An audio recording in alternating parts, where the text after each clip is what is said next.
I want to talk about the Matador bug, Beta ellipes. Okay. They're from Panama. They have red flags on their hind legs, and they perform an intricate leg waving display. And so, if you were going to guess why might this animal have these red flags on their legs and wave them around in a Over special here. Over fashion? here. Hey, hey, Yes, over here. Hey, hey, you, Justin. over here. Come eat me. Yeah. Is it come eat me, or is No, it, what do no. you think it is? Hey, ladies. Well, my guess is they're going to be living somewhere where visibility is not great. And so they're going to be like, hey, I'm over here. Hey, where are you? Mhm. Oh, I'm over here. Because they Mhm. probably don't know how to talk.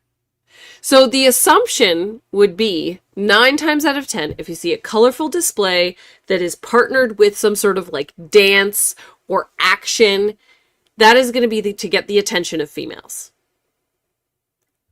So that is the expectation here. And that would be the kind of open and close shut case normally of just like, that's what this is. But hey, why am I bringing you this story? It's not that. No, actually, wait. Yeah. So we just showed a little clip of this thing Yes. walking, Mhm. and it wasn't what I was picturing. What that looks like is almost like berries or something. So, interesting. So it's the jury's still out on exactly what's happening here, but let me tell you what researchers have figured out. So, first of all, first kind of falsification of this idea that it has to do with a sexual display. Both males and females have them. Not totally unheard of when, it's just kind of like a sexy son hypothesis where it just so happens the genetic shakeout where the females have it too. That's possible, right? But that's kind of your first clue that you have something else going on here. Both males and females I have want to it. rephrase because now we played another clip and I got a better look at it Yes. in that clip, and it looks like a reddened leaf, like a leaf that's like lost its green, like a decaying leaf. Mm-hmm. Yeah, but it's a vibrant color. It's a weird shape to have in their legs.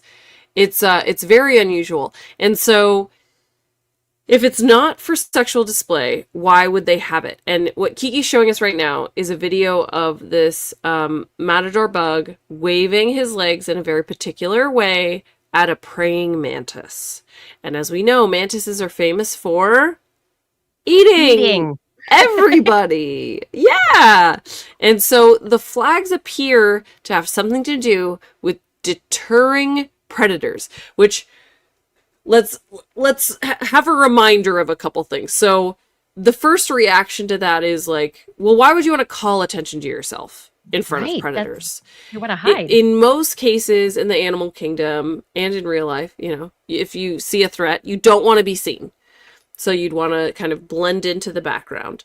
But as we know, there are brightly colored animals that display warning coloration for predators. They can say, don't eat me, I'm poisonous. Or they can look like the eyes of an owl.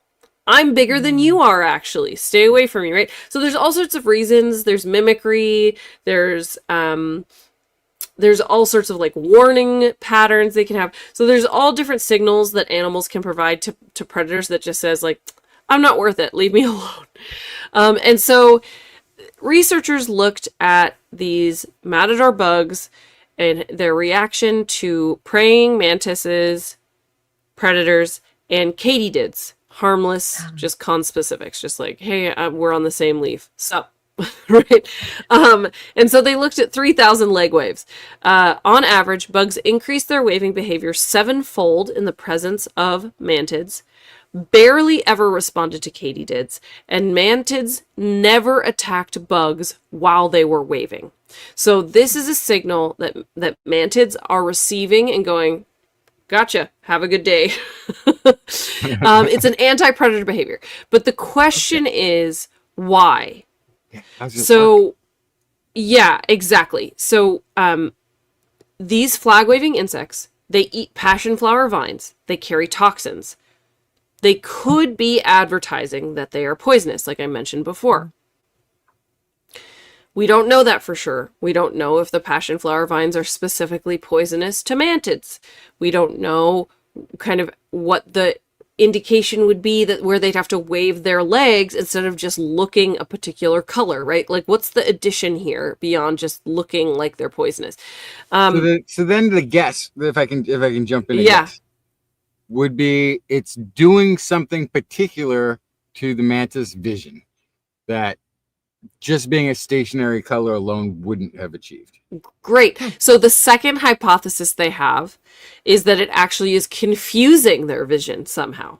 So it has nothing to do with the toxicity, but the fact that they have these flags on their legs, they are a bright color, and they are waving them could, in fact, be kind of giving them the dizzies and going, I gotta go. So that is another option. Is it intimidating them? Are they mimicking a predator? Is there an exaggerated motion that's making them look bigger than they are, making them look like something else entirely? There's lots of opportunities here that, you know, they could be taking advantage of. For whatever reason, some of these bugs had fat legs that were bright colored in some mutations, and it worked. And so, like, it's the combination of the shape, the color, and the dance that I think is really interesting, because it is a complicated display that usually we only ever see in sexual selection. We don't see this kind of like performative display with anti-predator action as often, I would say. And to that evolutionary point, it might have been how it started. Right? It may have been a mate display, but it turned out like its most effective use was preventing predation. Right. Right. And so when females occasionally had them, then they survived. And so they carried on the genes of females having them. And so, yes, you could totally see how that would kind of snowball over time, that it was like a happy accident that they did it for sexual selection. And then it ended up being helpful in preventing predation. There's lots of pathways. We have a long evolutionary runway. Yeah. So it's, you know, it's been a long time. To know everything about mantis perception. Right. Like, do they have like a persistent or slow processing speed, I guess, on vision, so that this waving that we can see clearly is like moving a thing becomes a single large blurred object, perhaps. Right? Like now we need to see things from the eyes of the mantis to see how it is affecting their decision making. Yep. Yeah. These are all great questions, and I can't wait to find out more. Oh, wait, I thought you had the answer. I was trying to throw as many speculations out there ahead of getting the actual answer. But I have to wait? Oh, no. They've got to have, I'm just thinking, they have to have great vision. I think praying mantises are known for having really good vision because they're predators, and they're very often not striking out at stationary prey. They are stalking prey. They're going after prey that's moving. So I think they, like, their eyes are really special in the insect world. And I feel like it says they have 3D vision, a wide field of view, and excellent depth perception for catching prey. Yeah, you're dead on. So they're going to be it's not going to be blurry. They're going to be perceiving the movement, but what is it stimulating or not stimulating? Is it in a study that I am assuming I covered on the show? If I did not, it should be illegal. They made tiny 3D glasses for praying mantises back in 2018 to check their depth perception. This does sound vaguely familiar. I feel like I must have reported on this, right? I must have. I think you That's did. Amazing. Yeah. That's amazing.